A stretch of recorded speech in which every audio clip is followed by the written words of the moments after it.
Hello, everybody. David Shuster here. Donald Trump is claiming legislative success as his tax and spending bill advances through Congress. But outside of Washington, D.C., the measure seems politically poisonous.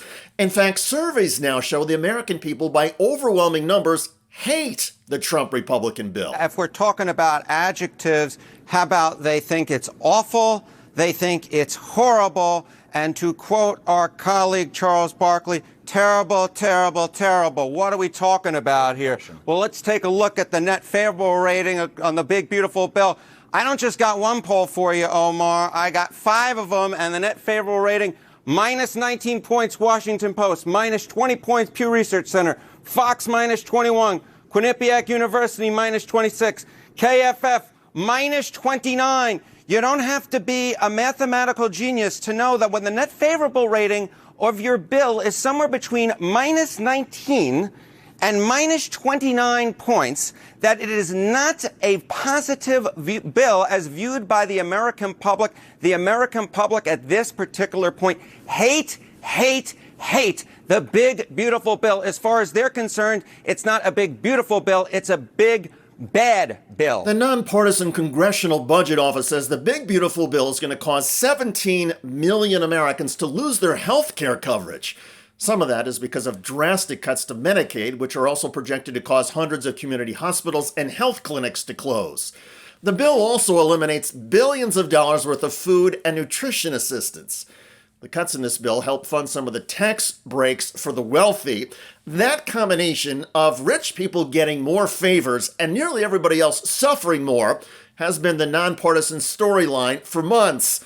And as a result, the poll numbers have not changed. From earlier in the spring until now, disapproval has dwarfed approval ratings.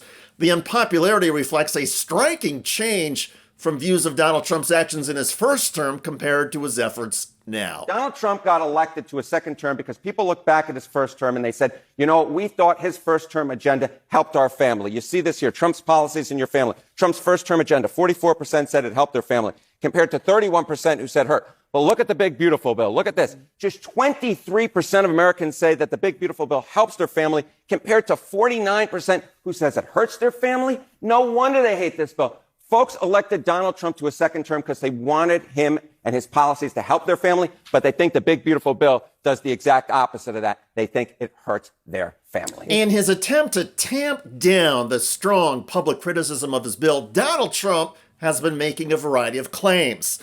But as fact checkers have noted, many of those Trump claims are wildly and categorically false. We're cutting $1.7 trillion in this bill, and you're not going to feel any of it.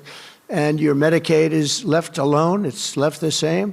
Your Medicare and your Social Security are strengthened. We're not cutting. Whatever the merits of this legislation, and you can certainly defend this legislation as Republicans have been doing, it objectively does not leave Medicaid the same. It is objective fact that this legislation makes major changes and indeed major cuts to Medicaid. So what kinds of changes are we talking about? Well, one of them that has received a lot of discussion is a work requirement, specifically a requirement that many recipients considered able-bodied who do not have young children prove that they are working or in school or in job training or volunteering 80 plus hours a month. One of the problems is that many people, especially folks in their 60s, cannot get work. Also, some people are busy taking care of other family members or friends who are sick or have physical and mental challenges. And some parents want to be around to watch over their teenagers.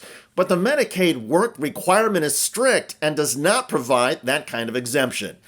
Donald Trump has also made false claims about the tax breaks and tax costs if the measure doesn't get through Congress. If it's not approved, your taxes will go up by 68%. Think of that, 68, a record, the highest in the history.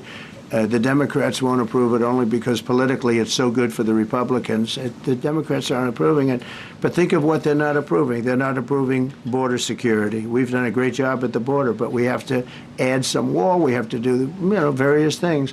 We have no money for that. This 68% figure is fiction, and it is such fiction that the White House wouldn't even defend it on condition of anonymity when I asked for comment. No defense whatsoever. There was no credible estimate that not passing this legislation would produce a 68% tax hike. Now, the nonpartisan think tank, the Tax Policy Center, did say that there would be an average tax hike of about 7.5% if this bill didn't pass as a result of certain provisions from the 2017 Trump tax law being allowed to expire. And they also said that about 64% of households would face some sort of tax increase if the bill didn't pass. But again, 64% of households getting some tax increase is not synonymous, guys, with a 68% or even 64% tax hike. It's just not the same thing. Of course, basic math, facts, and logic often escape Donald Trump. And he has proven repeatedly he will literally say anything to make his case on nearly everything. So here we are. However, for all of the suffering and harm that the bill will inflict on most Americans, and for all the trillions of dollars in new debt that the measure will pile up, thereby threatening America's financial system, there is a silver lining. The American people, by and large, see right through what Trump is doing and saying, and this bill will hang over and weigh down Republicans in the 2026 elections. The measure has proven so unpopular that some Republicans are already announcing they will not seek re-election. And most political strategists believe the bill will practically guarantee that Democrats take control of the House in 2026 and possibly the Senate. There will be other issues between now and then that could affect the election, but this big, beautiful bill, as Trump Republicans call it, is a horrifying and ugly eyesore to most Americans. And when something this unpopular is the signature legislative accomplishment for an administration, watch out. The political winds in America are going to change, and the storms that Trump and the GOP are triggering will be fierce. By the way, Trump daughter-in-law Lara Trump is getting ridiculed and roasted over a possible run for the U.S. Senate. NBC News reports that among the Republicans considering a run to replace Tillis is the president's daughter-in-law, Lara Trump. Asked about the odds she does run, a source close to the Trump family said, quote, "I'd put it as high as one could be considering it. I know she's thoughtful and will pray on it, and it'll probably come once she is prepared. It could be sooner rather than later." But here's the kicker. Political strategists from both sides of the aisle are already raising red flags, and not the kind flown at Trump political rallies. I think she'd be a disaster for Republicans. Well, two things are true. The race probably would be over. She would win the primary, and she'd probably be the worst candidate that they could field. This has been a very tightly contested state. It's one of the states that Romney won and that Obama had won before. I don't think there's anything that's going on now inside the Trump world, what he's delivering, that makes him more popular in North Carolina. Check out that video at the link below. I'm David Shuster. Thanks for joining us.